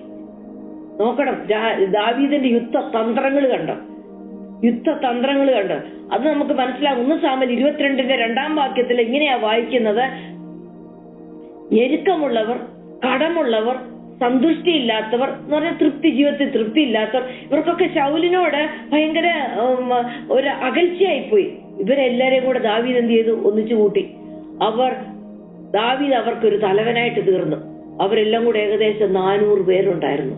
നോക്കണം, ശത്രുഭാഗത്ത് നിന്നുള്ളവനെ, അവനോട് എതിർത്ത് നിന്നവരെ കൂട്ടുകൂട്ടിയിട്ട് ഒരു തന്ത്രം ഉപയോഗിച്ച് ഒരു സൈന്യത്തെ ഉണ്ടാക്കി. നമ്മളിതൊക്കെ ചിന്തിക്കുമ്പോൾ ഓർക്കും ഇതൊക്കെ ദൈവഹിതമാണോ എന്നൊക്കെ. ഇതൊക്കെ ദൈവഹിതമാണോന്ന്. അങ്ങനെയാണെങ്കിൽ പിന്നെ നമ്മൾ തിരിച്ചറിയേണ്ട കാര്യം, എന്നെ ജീവിതത്തെ പഠിപ്പിച്ച്, ശത്രുവിനെ നമ്മൾ തിരിച്ചറിയണം, ദുഷ്ടനെ നമ്മൾ തിരിച്ചറിയണം. സങ്കീർത്തനം 1:1 പറയുന്നു, പാപികളോട് കൂടെ നടക്കരുത്, പരിഹാസിയുടെ ഇരിപ്പിടത്തിൽ ഇരിക്കരുത്. അവരെ പോയി സ്നേഹിക്കാനാണോ പറഞ്ഞത്? അവരോട് കൂടെ ചലിക്കാനാണോ പറഞ്ഞത്? ഒരിക്കലല്ല. അവരുടെ സന്നിധിയിൽ ഇരിക്കരുതെന്നാ പറഞ്ഞത്. അവരോട് കൂട്ടുകൂടരുതെന്നാ പറഞ്ഞത്. നമ്മളും അതിന്റെ കൂട്ടത്തിൽ അങ്ങനെ ആയിപ്പോകും. നോക്കണം, ദാവീദ് അങ്ങനെയുള്ള ആ ഒരു കാര്യങ്ങൾ ദാവീദ് ചെയ്തതായിട്ട് നമുക്ക് കാണാൻ കഴിയുന്നു. സന്തുഷ്ടിയില്ലാത്തവരും തൃപ്തിയില്ലാത്തവരും കടബാധ്യതയുള്ളവരെ എല്ലാം ദാവീദ് അടുത്ത് വിളിച്ചിട്ട് ശൗലിനെതിരായിട്ട് നിൽക്കത്തക്കവണ്ണം, ശൗലിന്റെ മേലെ ദാവീദ് കൈവെക്കുന്നില്ല. തന്റെ സ്വന്തം പ്രൊട്ടക്ഷന് വേണ്ടിയിട്ട് ഏകദേശം 400 പേരെ അടക്കുന്ന ഒരു സൈന്യത്തെ ദാവീദ് ഉണ്ടാക്കി. മറ്റൊരു വിധത്തില് തന്ത്രപരമായിട്ടുള്ള ഇത്തരം കഴിവുകൾ ഉപയോഗിച്ച് ശൗലിൽ നിന്നും തെറ്റിപ്പോയവരെ ശൗലിന്റെ പ്രൊഫഷണൽ സൈന്യത്തെ നേരിടാൻ കഴിയുന്ന ഒരു ശക്തിയാക്കി ദാവീദ് മാറ്റി. അങ്ങനെ ദാവീദ് വെറും ഒരു കൊച്ചു പോരാളി മാത്രമായിരുന്നില്ല, ധീരമായ ഒരു പോരാളിയായിരുന്നു. നല്ലൊരു നയതന്ത്രജ്ഞനായിരുന്നു. യുദ്ധതന്ത്രങ്ങൾ അറിയുന്നവനായിരുന്നു ദാവീദ്. ശത്രുക്കളെ തന്നെ ഉപയോഗിച്ച് തന്ത്രപരമായിട്ടുള്ള സൂത്രങ്ങള് ദാവീദ് ഉണ്ടാക്കിയിരുന്നു. കർത്താവ് യേശുക്രിസ്തു എന്താ പറഞ്ഞത്? ലൂക്കോസ് 16:19 പറയുന്നുണ്ട് ഒരു കാര്യം. യേശു പറഞ്ഞു, അനീതിയുള്ള മാമോനെ കൊണ്ട് നിങ്ങൾക്ക് സ്നേഹിതന്മാരെ ഉണ്ടാക്കിക്കൊള്ളുവിൻ. ഈ മാമോൻ എന്ന് പറഞ്ഞാൽ ഈ ലോകത്തിന്റെ ധനം. ഈ ലോകത്തിന്റെ ധനം, അതായത് ദുഷ്ടൻ അനീതി ചെയ്യാനായിട്ട് ഉപയോഗിക്കുമ്പോൾ അതിനെ ഉപയോഗിച്ച് ദൈവത്തിന് വേണ്ടിയിട്ട്, ദൈവത്തിന്റെ സ്നേഹിതന്മാരെ ഉണ്ടാക്കാനായിട്ട് നമ്മൾ ഉപയോഗിക്കണമെന്നാണ് കർത്താവ് പറയുന്നത്. അനീതിയുള്ള മാമോനെ കൊണ്ട് നിങ്ങൾക്ക് സ്നേഹിതന്മാരെ ഉണ്ടാക്കിക്കൊള്ളുവീൻ എന്ന് ഞാൻ നിങ്ങളോട് പറയുന്നു എന്ന് കർത്താവ് പറയുന്നു. അടുത്തതായിട്ട് ദാവീദിനെ കുറിച്ച് പെട്ടെന്ന് നമുക്ക് കടന്നു വരാം. ദാവീദിന് അസാധാരണമായ സൗഹൃദ ബന്ധമുള്ള ഒരുവനുണ്ടായിരുന്നു. ആരെന്നറിയാമോ? യോനാഥാൻ. ഇന്നും അതിന്റെ അർത്ഥം വിശ്വസിക്കാൻ കൊള്ളുന്നവനായിരുന്നു ദാവീദ്. കാലുമാറുന്നവനായിരുന്നില്ല ദാവീദ്. ശൗലിന്റെ മകനുമായിട്ട് ആ ഒരു സൗഹൃദ ബന്ധത്തിലേക്ക് ദാവീദ് കടന്നു വരണമെങ്കിൽ ആ ശൗലിന്റെ മകനായ യോനാഥാൻ എത്രമാത്രം ദാവീദിനെ ട്രസ്റ്റ് ചെയ്യണം. ബൈബിളിലെ ഏറ്റവും തീവ്രമായിട്ടുള്ള ഒരു ബന്ധങ്ങളിൽ ഒന്നായി ദാവീദും യോനാഥാനും തമ്മിലുള്ള സൗഹൃദ ബന്ധം. യോനാഥാന് ശൗൽ രാജാവിന്റെ മകനാ. അടുത്ത സിംഹാസനത്തിൽ ഇരിക്കേണ്ടവനാ ആര്? യോനാഥാൻ. അടുത്ത രാജ്യം ഭരിക്കേണ്ടവനാ യോനാഥാന്. ഞാൻ രാജാവിന്റെ മകനാണെന്ന് പറഞ്ഞ് അഭിമാനത്തോടെ നടക്കേണ്ടവനാ. ആ അപ്പൻ എല്ലാവിധ പിന്തുണയും കൊടുക്കേണ്ടവനാണ് ആര്? യോനാഥാൻ. എന്നാല് ശൗലിനേക്കാളും വ്യത്യസ്ത സ്വഭാവമുണ്ടായിരുന്ന ഒരു യോനാഥാൻ, ദാവീദിന്റെ ഹൃദയത്തെ മനസ്സിലാക്കിയ ഒരു യോനാഥാൻ. ഈ യോനാഥാൻ എന്ന് പറയുന്നത് നമ്മളൊരു പഠന വിഷയമാക്കേണ്ടതാ. ദാവീദിനെ ഒരു എതിരാളിയായിട്ട് കാണുന്നതിന് പകരം യോനാഥാൻ തന്റെ ഹൃദയത്തോട് ദാവീദിനെ ചേർത്ത് വെച്ചു. ദാവീദിനെ സംരക്ഷിക്കാൻ, തനിക്കുള്ളതും തന്റെ ജീവനെ പോലും പണയപ്പെടുത്താനായിട്ട് യോനാഥാൻ തീരുമാനിച്ചു. യോനാഥാൻ അറിയാം തന്റെ അപ്പന് മൂട് തെറ്റിക്കഴിഞ്ഞാൽ വേണമെങ്കിൽ സ്വന്തം മകനെ പോലും കൊല്ലാൻ കൂട്ടാക്കാത്തവനാ. രാജ്യത്തിന്റെ പ്രശസ്തിക്ക് വേണ്ടിയിട്ടും സിംഹാസനത്തിന് വേണ്ടിയിട്ട് എന്തും ചെയ്യാൻ മടിയില്ലാത്തവനാ അപ്പൻ, ഹൃദയമില്ലാത്തവനാണെന്ന് യോനാഥാന് വ്യക്തമായിട്ട് അറിയാമായിരുന്നു. തന്റെ ജീവനെ പോലും പണയപ്പെടുത്തിയിട്ട് ദാവീദിനോട് ചേർന്ന് നിന്ന ഒരു യോനാഥാൻ ദാവീദുമായിട്ട് ഉടമ്പടി ചെയ്തു എന്ന് നമുക്ക് കാണാൻ സാധിക്കുന്നു. 1 ശമൂവേൽ 18:3-4 വാക്യത്തില് യോനാഥാൻ ദാവീദിനെ സ്വന്തം പ്രാണനെ പോലെ സ്നേഹിച്ചുകൊണ്ട് അവനുമായിട്ട് സഖ്യത ചെയ്തു, ഒരു ഉടമ്പടി ചെയ്തു. യോനാഥാൻ എന്ത് ചെയ്തു? താൻ ധരിച്ചിരുന്ന മേലങ്കി ഊരി അതും തന്റെ വസ്ത്രവും വാളും വില്ലും അരക്കച്ച് ദാവീദിന് കൊടുത്തു. ആയുധം വെച്ച് ദാവീദിന്റെ മുമ്പിൽ കീഴടങ്ങി. ഇതാണ് ഒരു കവനന്റ് എന്ന് പറഞ്ഞാൽ, ഇതാണ് ഉടമ്പടി എന്ന് പറഞ്ഞാൽ. ദൈവവുമായിട്ട് ഉടമ്പടി ചെയ്തിട്ടുള്ള ഏതൊരു വ്യക്തിയും ചെയ്യേണ്ട ഒരു കാര്യമാണ് നമുക്കിവിടെ കാണാൻ കഴിയുന്നത്. അന്ന് വരെ ഞാൻ എന്തൊക്കെയോ, ഞാൻ എന്നെ തന്നെ പൊതിഞ്ഞുകൊണ്ട് നടന്നിരുന്ന എന്റെ സ്റ്റാറ്റസിനെ ഞാൻ ഊരി അവിടെ താഴെ വെക്കുക. എന്റെ കയ്യിൽ ചില ആയുധങ്ങളൊക്കെ ഉണ്ടായിരുന്നു, വാളും വില്ലും, അതെല്ലാം ഞാൻ അവിടെ വെക്കുക. അരക്കച്ച ഊരി, അരക്കച്ച എന്ന് പറയുന്ന ഒരു മനുഷ്യന്റെ ബലത്തെയാ കാണിക്കുന്നത്. അവന് ഓടാനുള്ള കെൽപ്പ് കൊടുക്കുന്ന, അരക്കങ്ങോട്ട് മുറുക്കി കെട്ടുക എന്ന് പറഞ്ഞാൽ അത് ഊരി അവിടെ താഴെ വെക്കുന്നു. തന്റെ മേലങ്കി എന്ന് പറയുമ്പോഴും ആ സ്ഥാനത്തെ കാണിക്കുന്നു. ഇതെല്ലാം യോനാഥാൻ ഊരി ദാവീദിന്റെ ചുവട്ടിൽ വെച്ചിട്ട് സഖ്യത ചെയ്തു, ദാവീദിനോട് ഉടമ്പടി ചെയ്തു. ഇന്നെങ്ങനെയാ ദൈവവുമായിട്ടുള്ള നമ്മുടെ ഉടമ്പടി? എന്തെങ്കിലും ഇതിലേതെങ്കിലുമൊക്കെ ഒന്ന് ഊരി വെച്ചിട്ടുണ്ടോ? നമ്മൾ ഊരി വെച്ചിട്ടുണ്ടെങ്കിൽ ഉടമ്പടിയിലേക്ക് പ്രവേശിക്കുക എന്ന് പറഞ്ഞാൽ അതിന്റെ അർത്ഥം we are taking a responsibility. ഞാൻ ചിലതിനൊക്കെ റെസ്പോൺസിബിളാ, അനുസരിക്കാൻ ഞാൻ കടപ്പെട്ടതാ, വില കൊടുക്കാനും ഞാൻ ഒരുക്കമാ. അതാണ് ആ ഉടമ്പടിയുടെ അർത്ഥം തന്നെ. അധികാരമെല്ലാം ഉണ്ടായിരുന്ന ലോകത്ത് ദാവീദിനോടുള്ള യോനാഥാന്റെ വിശ്വസ്തത എന്ന് പറഞ്ഞാലുണ്ടല്ലോ, അത് തികച്ചും നമ്മളെ അത്ഭുതപ്പെടുത്തുന്നു. ഒരു സ്ഥലത്ത് സിംഹാസനം ഒരുങ്ങിയിരിക്കുക, ഒരു സ്ഥലത്ത് രാജ്യത്ത് വേണ്ട കൊട്ടാരം യോനാഥാനുണ്ട്, ഒരു ഭാഗത്ത് വലിയ സൗഭാഗ്യം യോനാഥാന് വേണ്ടിയിട്ട് കാത്തിരിക്കുന്നു. പക്ഷെങ്കിൽ ദാവീദിനോടിന്റെ ഹൃദയത്തോട് പറ്റിച്ചേർന്ന ഒരു യോനാഥാൻ, പിതാവിന്റെ പിന്തുടർച്ച, രാജ്യാധികാരം, തന്റെ സ്വന്തമായിട്ടുള്ള അഭിലാഷം, സ്വന്തം കുടുംബത്തോട് കാണിക്കേണ്ട കൂറ്, ഇതിനെല്ലാം മാറ്റി വെച്ചിട്ട് യോനാഥാന് ദാവീദിനോടുള്ള സൗഹൃദം വളരെ വലുതായിരുന്നു. സദൃശവാക്യം 18:24 ഇന്ന് നമ്മളെ തന്നെ ദൈവസന്നിധിയിൽ ഒന്ന് വെച്ച് ഈ ലോകത്തിന്റെ സൗഹൃദം, ഇല്ലെങ്കിൽ ലോകത്തിന്റെ സെറ്റപ്പ്, ലോകത്തിന്റെ പ്രസ്ഥാനം, പിതൃ പാരമ്പര്യം, ഇതിനോടൊക്കെയുള്ള സൗഹൃദത്തെക്കാളും അധികമുണ്ടോ നമുക്ക് ദൈവത്തോടുള്ള കവനന്റ്? സദൃശവാക്യം 18:24 ഇങ്ങനെ വായിക്കുന്നു, വളരെ സ്നേഹിതന്മാർ ഒക്കെ ഉണ്ട്, പക്ഷെങ്കിൽ സഹോദരനേക്കാളും പറ്റുള്ള ഒരു സ്നേഹിതൻ എനിക്കുണ്ട്. ഒരുപാട് സഹോദരന്മാർ അവിടെ എല്ലാം ഉണ്ട്, പക്ഷെങ്കിൽ എന്നോട് പറ്റുള്ള there is a friend who is sticketh more than a brother. അതാരാ? മറ്റാരുമല്ല, നമ്മുടെ കർത്താവ് യേശു ക്രിസ്തു. നമ്മുടെ കർത്താവ് യേശു ക്രിസ്തു നമ്മളെ ഒരിക്കലും ഒറ്റിക്കൊടുക്കാത്തവൻ, നമ്മളെ ഒരിക്കലും തള്ളിക്കളയാത്തവൻ, ആവശ്യത്തിന്റെ നടുവിൽ വരുമ്പോ എനിക്കറിയത്തില്ലെന്ന് പറഞ്ഞ് കൈമലർത്തി കാണിക്കാത്തവൻ. നമ്മളിൽ നിന്ന് ചില ഇൻഫർമേഷൻസ് ഒക്കെ പിടിച്ചിട്ട് നാളെ അവിടെ ഇവിടെയൊക്കെ കൊണ്ടുപോയി കൊടുത്തിട്ട് തിരിച്ച് നമ്മളെ കുറിച്ച് മറ്റൊന്ന് പറയാത്തവൻ, സഹോദരനേക്കാളും മറ്റുള്ള ഒരു സ്നേഹിതൻ നമുക്കുണ്ട്. നമുക്കേറെ വിശ്വസിക്കാൻ കൊള്ളുന്നവൻ. യോനാഥാന്റെയും ദാവീദിന്റെയും ഫ്രണ്ട്ഷിപ്പ് അതാ നമ്മളെ പഠിപ്പിക്കുന്നത്. ദാവീദിന്റെ ജീവിതം കലർപ്പില്ലാത്തതോ അത്ര ലളിതമായിട്ടുള്ളതോ സങ്കീർണമല്ലാത്തതോ വിഷയങ്ങളില്ലാത്തതോ ഒന്നും ആയിരുന്നില്ല. ഇത്രയും പോയിന്റ്സിൽ നമുക്ക് മനസ്സിലാകുന്നു എന്തായിരുന്നു ദാവീദിന്റെ ജീവിതത്തിൽ ഉണ്ടായിരുന്നു. നമ്മൾ പലപ്പോഴും ഓർക്കും എനിക്ക് അപ്പടി പ്രശ്നമായി, എനിക്ക് അപ്പടി രോഗമാണ്, എനിക്ക് മാത്രമേ ഉള്ളൂ എന്നുള്ള തരത്തിലാണ് പലപ്പോഴും നമ്മൾ ഇതെല്ലാം തലയിൽ വെച്ചുകൊണ്ട് നടക്കുന്നത്. ഈ ദാവീദിന്റെ ജീവിതത്തിലോട്ടൊന്ന് ഓർത്ത് നോക്കി, എന്തായിരുന്നു ദാവീദിന് അവിടെ സന്തോഷിക്കാനുണ്ടായിരുന്നു? ദാവീദിനാകെ സന്തോഷിക്കാനുണ്ടായിരുന്നത് യഹോവ ദൈവത്തിൽ മാത്രമായിരുന്നു. ഞാൻ യഹോവയിൽ എപ്പോഴും സന്തോഷിക്കും, അവന്റെ സ്തുതി എപ്പോഴും എന്റെ നാവിന്മേലിരിക്കും. ഈ എളിയവൻ നിലവിളിച്ചു, യഹോവ ശ്രദ്ധ വെച്ച് കേട്ടു, അവൻ എന്റെ ഉറപ്പുള്ള പാറ, അവൻ എന്റെ സങ്കേതം. ഇതൊക്കെ മാത്രമായിരുന്നു ദാവീദിന്റെ പ്രമോദം. ഇന്ന് നമ്മുടെ പ്രമോദം എന്താ?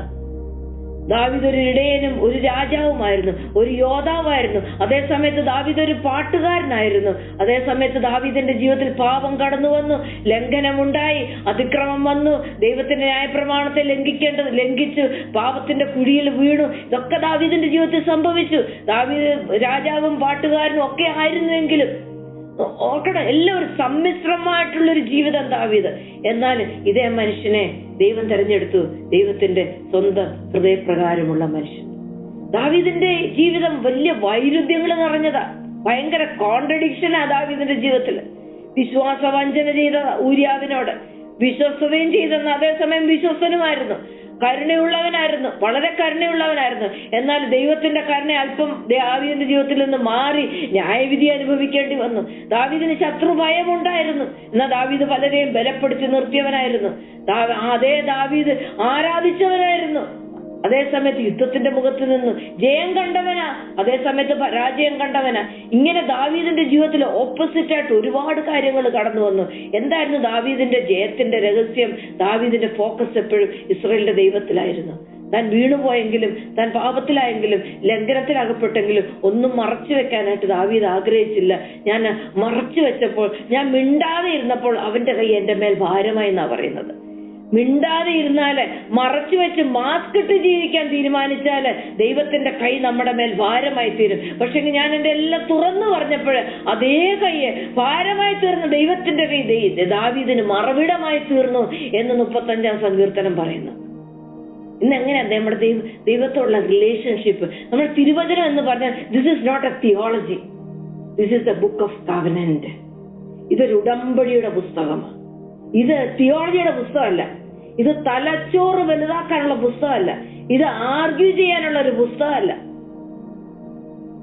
ഇത് ദൈവത്തിന്റെ ലവ് ലെറ്റർ, ദൈവത്തിന് നമ്മളോട് ചെയ്ത ഉടമ്പടിയെ. ഇതിനകത്ത് നമുക്ക് നമ്മുടെ പ്രാണപ്രിയനെ കാണാം. ഇതിനകത്ത് മണവാട്ടി എങ്ങനെ ആയിരിക്കണമെന്നുള്ളതും നമുക്ക് പറഞ്ഞു തരുന്നു.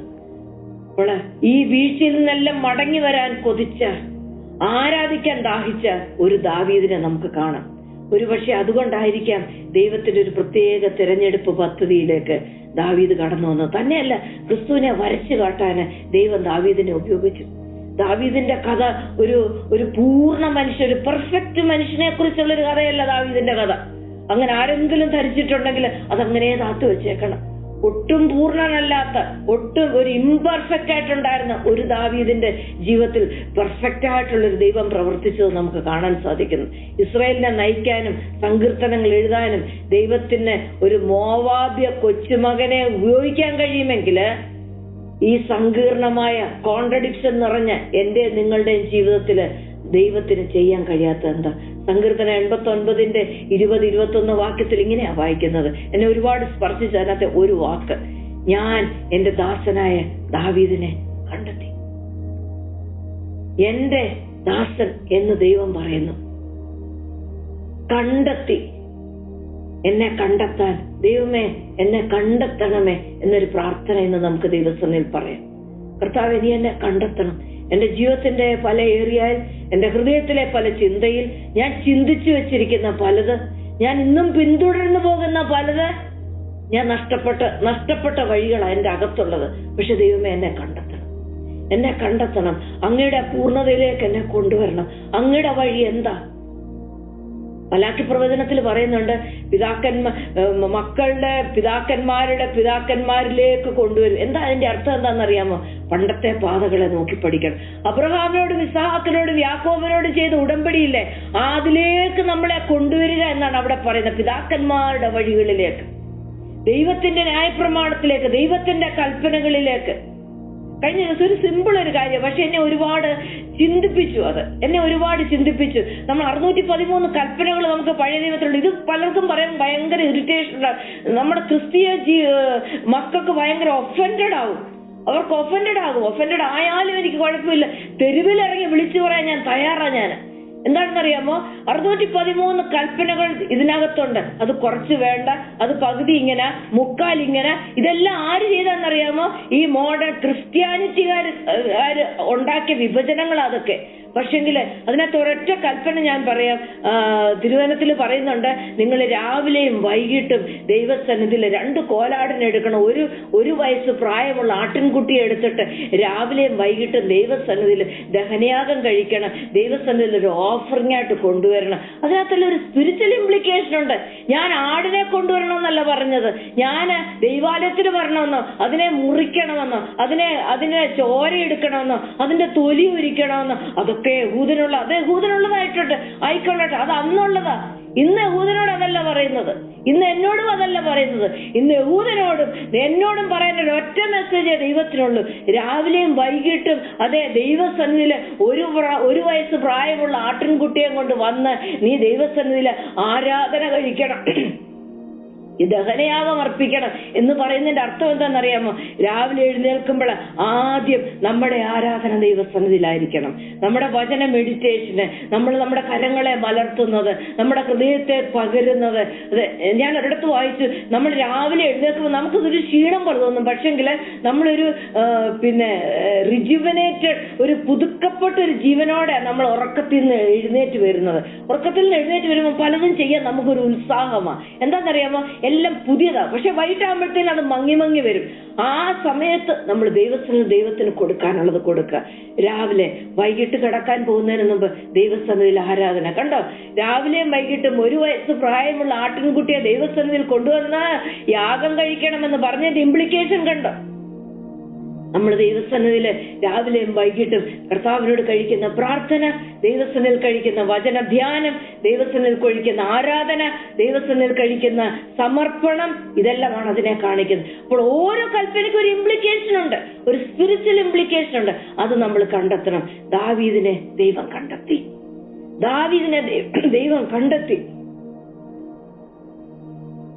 എന്റെ വിശുദ്ധ തൈലം കൊണ്ട് അവനെ അഭിഷേകം ചെയ്തു. ഇന്ന് പകൽക്കാലം നമുക്കൊന്ന് പ്രാർത്ഥിക്കാമോ? ദൈവമേ, എന്നെ ഒന്ന് കണ്ടെത്തണം. ഇന്നും പിടികിട്ടാപ്പുള്ളിയെ പോലെ നടക്കുന്ന എന്റെ ജീവിതത്തിന്റെ അകത്ത്, ഹൃദയത്തിന്റെ ചില കോണുകളുണ്ട്. പിടികിട്ടാപ്പുള്ളികൾ എന്റെ അകത്തിരിപ്പുണ്ട്. ദൈവമേ, എന്നെ ഒന്ന് കണ്ടെത്തണം. നമ്മളൊന്ന് വിട്ടുകൊടുത്താൽ മാത്രമേ കണ്ടെത്താൻ കഴിയത്തുള്ളൂ. ദൈവത്തിന് പോലും ഞാൻ പിടിച്ചു വെച്ചാൽ ഇല്ല, ഇതാണ് ഞാൻ പഠിച്ചത്, ഇതാണ് ഞാൻ വിശ്വസിക്കുന്നത്, ദൈവത്തിന് കണ്ടെത്താൻ കഴിയത്തില്ല. ദൈവത്തിന് ഉയർത്താൻ കഴിയത്തില്ല. ദൈവത്തിന് ഉപയോഗിക്കാൻ കഴിയില്ല. ഞാൻ എന്റെ ദാസനെ ദാവീദിനെ കണ്ടെത്തി എന്റെ വിശുദ്ധ തൈലം കൊണ്ട് അവനെ അഭിഷേകം ചെയ്തു. എന്റെ കൈ അവനോടുകൂടെ സ്ഥിരമായിരിക്കണം. നമുക്ക് ആഗ്രഹമുണ്ടല്ലേ? ദൈവത്തിന്റെ കൈ എന്നോടുകൂടെ സ്ഥിരമായിരിക്കണം.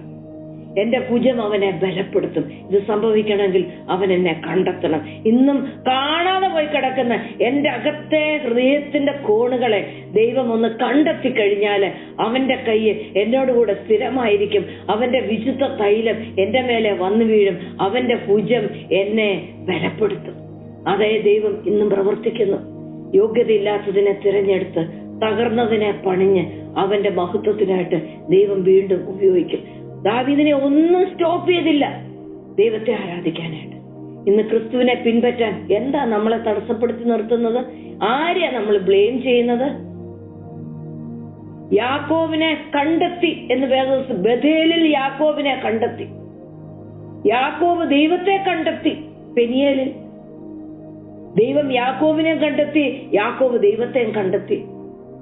മരുഭൂമിയില് ഒരു കാട്ടും ഒരു മുന്തിരിയായിട്ട് ഇസ്രായേലിനെ ദൈവം കണ്ടെത്തി. ഇങ്ങനെ കണ്ടെത്തുന്നതിൽ ഡോക്ടറേറ്റ് എടുത്ത ആളാ നമ്മുടെ ദൈവം. കാണാതെ പോയതിനെ കണ്ടെത്തുന്ന ദൈവം. എസെക്കിയേൽ പ്രവാചകന്റെ പുസ്തകം 16-ാമത്തെ അധ്യായം വായിച്ചാൽ അവിടെയും ദൈവം ചിലതിനെ കണ്ടെത്തുന്നു എന്ന് കാണാൻ കഴിയുന്നുണ്ട്. ഇസ്രായേലിനെ നോക്കിയിട്ട് അവിടെ പറയുന്നു, ഞാൻ അതിലെ കൂടെ ഞാൻ നടന്നുപോയപ്പോൾ നിന്നെ ആരും നോക്കുന്നില്ല, നീ രക്തത്തിൽ കിടന്നു ജീവിക്കാമെന്ന് നിന്നോട് കൽപ്പിച്ചു, നീ രക്തത്തിൽ കിടന്നു, അത് എന്നിട്ട് നിനക്ക് വസ്ത്രമില്ല, നീ നഗ്നയാ, പക്ഷെങ്കിൽ ഞാൻ എന്റെ വസ്ത്രം നിന്റെ മേലിട്ടു, നിന്റെ നഗ്നത ഞാൻ മറച്ചു, ഞാൻ നിന്നോട് സത്യവും നിയമവും ചെയ്തു, നീ എനിക്കുള്ളവളായി തീർന്നു. നമ്മളെ കണ്ടെത്തുന്ന ഒരു ദൈവമാണ്. ദാവീദിനെ കണ്ടെത്തിയെങ്കിൽ എന്നെ നിങ്ങളെ ഇന്നും കണ്ടെത്താൻ നമ്മുടെ അകത്തുള്ള ഒരു ഭാഗമുണ്ടെങ്കിൽ കർത്താവെ കണ്ടെത്തണമേ എന്ന് നമുക്ക് പ്രാർത്ഥിക്കാം. എനിക്ക് ഒരൊറ്റ പ്രാർത്ഥനയുള്ള എന്റെ ആയുസ്സിൽ, അതെ, ഞാൻ ഇനി അടുത്ത ഒരു ദിവസം കൂടെ ജീവിച്ചുള്ളെങ്കിൽ, ഒരു മാസം കൂടെ, ഇനി എന്റെ ആയുസ് എത്ര ഉണ്ടെന്ന് എനിക്കറിയത്തില്ല, ദൈവമേ എന്നെ ഒന്ന് കണ്ടെത്തണമേ എന്റെ അകത്തുള്ളത്. ഈ ദാവീദിനെ കുറിച്ച് നമ്മൾ പറഞ്ഞു, യോനാഥാനുമായിട്ടൊരു ഉടമ്പടി ചെയ്ത ദാവീദ്.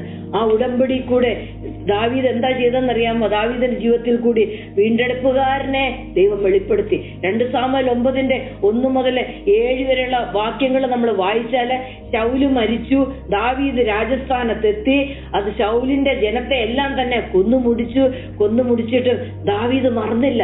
യോനാഥാനോട് ചെയ്ത ഉടമ്പടി ദാവീദ് മറന്നില്ല. ദാവീദ് വിളിച്ചു, ആരെവിടെ? കടന്നു വരണം ഇങ്ങോട്ട്. 9:1 ഞാൻ യോനാഥാൻ നിമിത്തം ദയ കാണിക്കേണ്ടതിന് ശൗലിന്റെ കുടുംബത്തിൽ ആരെങ്കിലും ശേഷിച്ചിരിക്കുന്നുവോ എന്ന് അന്വേഷിച്ചു. അങ്ങനെ ശൗലിന്റെ ഗൃഹത്തിൽ സീബ എന്ന് പേരുള്ളൊരു ഭൃത്യനുണ്ടായിരുന്നു. അവനെ ദാവീദിന്റെ അടുക്കൽ വിളിച്ചു വരുത്തി. ദാവീദ് അവനോട് ചോദിച്ചു, സീബായോട്, ഭൃത്യനോട് ചോദിച്ചു, അടിയനെ എന്താ ചെയ്യേണ്ട? അപ്പോൾ ദാവീദ് പറഞ്ഞു, ഞാൻ ദൈവത്തിന്റെ ദയ കാണിക്കേണ്ടതിന് ശൗലിന്റെ കുടുംബത്തിൽ ആരെങ്കിലും ശേഷിച്ചിട്ടുണ്ടോ?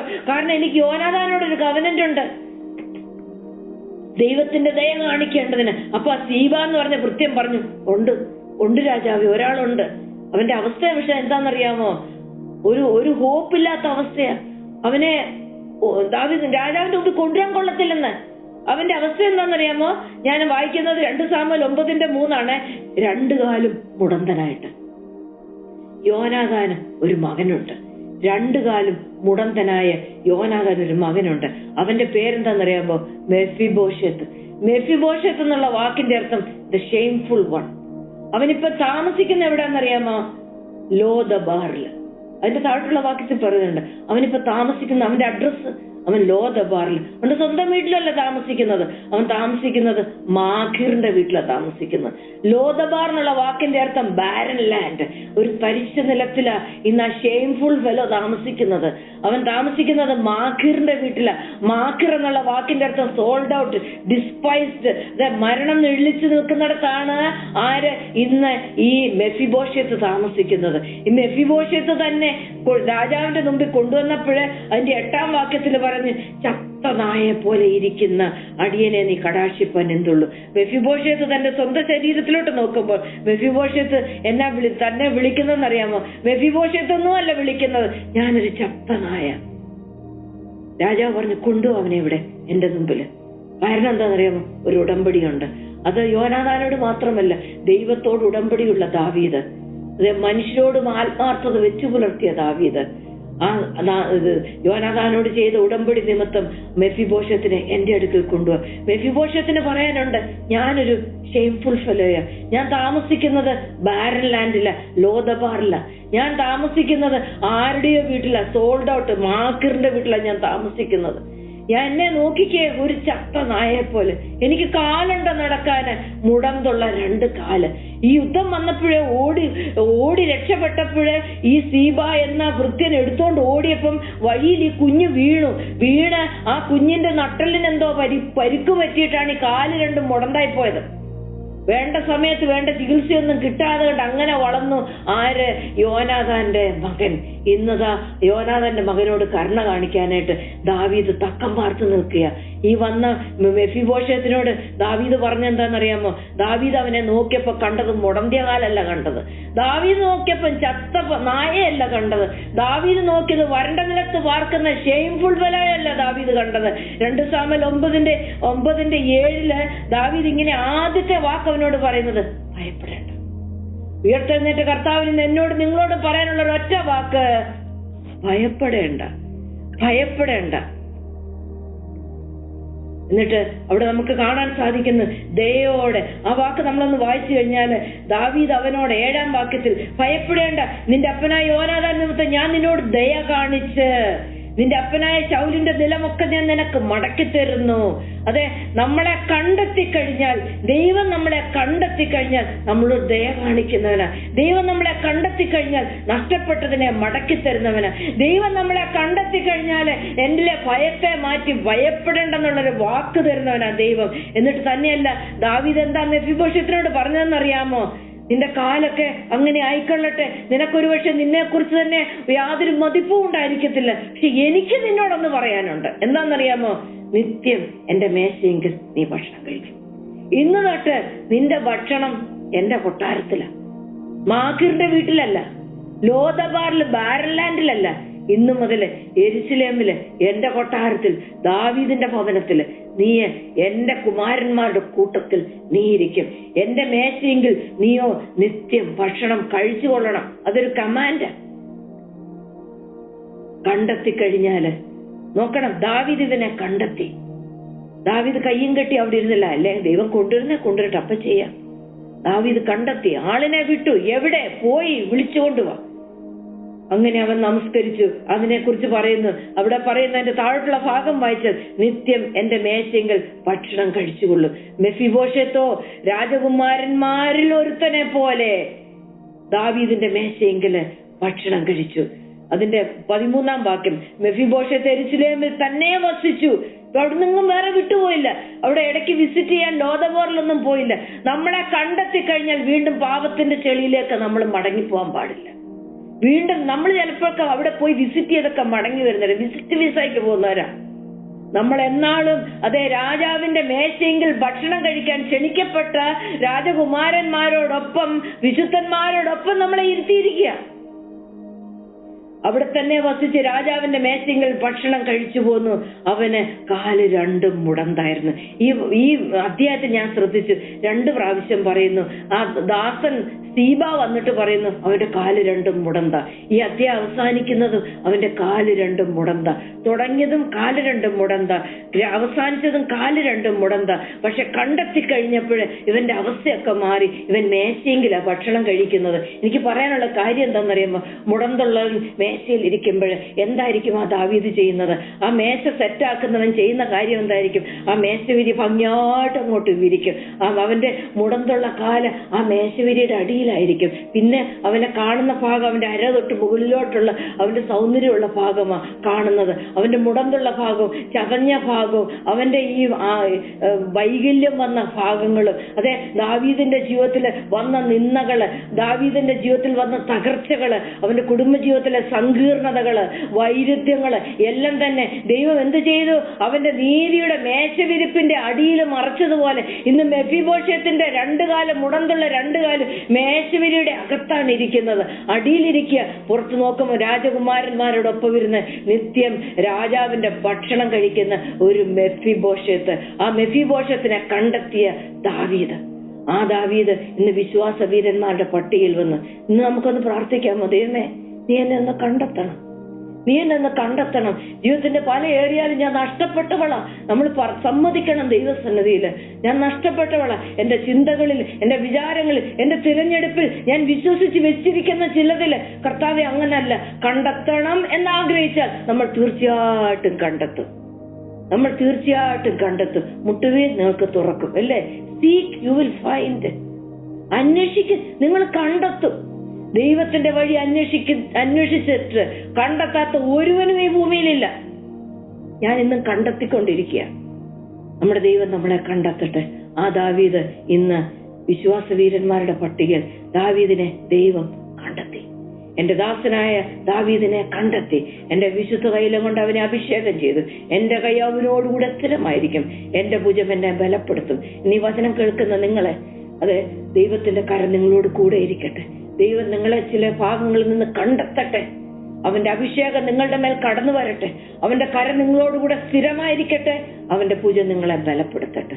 ഈ വചനത്താല് ദൈവം നിങ്ങളെ ധാരാളമായിട്ട്